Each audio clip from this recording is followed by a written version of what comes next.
Hello everyone, in today's video, I'm going to show you how to mine USDT on iPhone and Android. First, choose a trusted USDT mining app.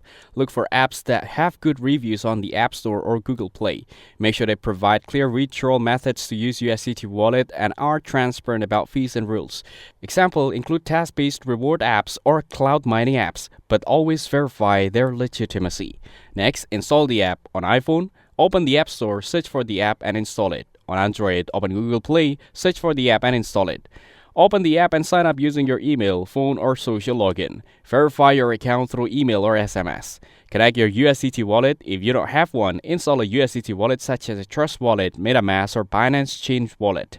In the app, code a wallet or account, then add your wallet. Enter your USDT wallet address carefully. Only send or receive USDT to wallets that support ERC20, TRC20, or PEP20 depending on the app.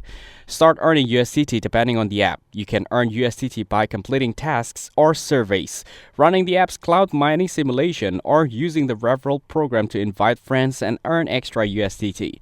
Note that the mining is usually reward-based, not actual blockchain mining. Go to Earnings or Wallet section in the app. Ensure your USDT balance meets the withdrawal minimum, which varies by the app. Tap Withdraw, enter your USDT wallet address and confirm. Then wait for the transaction, which usually takes a few minutes to a few hours. That's it. Thanks for watching. Don't forget to like and subscribe for more videos.